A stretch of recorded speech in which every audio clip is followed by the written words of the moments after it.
Клевер пост жұмыс істеп тұрған кезде бәсекелестер бар ма және оларда жарнама жүріп жатыр ма, қалай анықтайды? Сол ақпаратты Клевер пост өзінің ішінде бірден көрсететін жасап қойдық. Ол үшін Каспий дүкенге кіреміз, ішінде мысалы осындай бір тауар тұр.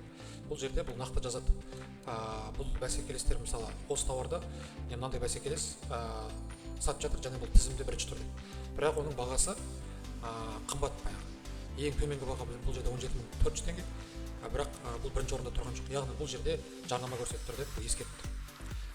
Бұл енді не істейді? Инфо прайс бұрын бірінші бағаны ғана есепке алады, ал бұл Клевер пост бүкіл бірінші парақта тұрған 5 бәсекелестің бағаларын бәрін ескереді. Сондықтан бұл жерде не істейді ол? Ең төменгі бағаны табады сол бәсекелестер. Мысалы, тура сол кезде біздің бағамыз 17.952 теңге болған. Ең төменгі бағаны анықтайды 17.400 теңге. Содан біздің 11 теңгені алады да біздің бағаны 17.389-ға бірден өзгертіп қойды теңге жерге. Одан кейін аналитика мәзірінде жоғары жақта тұрған керексіз ақпарат цифрларды алып тастады. Цифр көп кетсе адамның көзін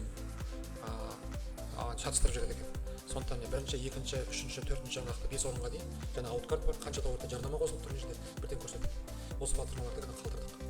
Соңғы партияның уақытын көрсетіп тұрады. Яғни робот істеп тұр ма, істемей тұр ма, мына жерге қарап біле саласыз. Соңғы 8:30 емес, жаңа 1-2 секунд ғана жұмыс істейді.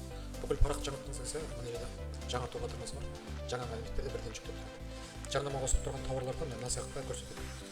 Жарнама жүріп жатыр деп.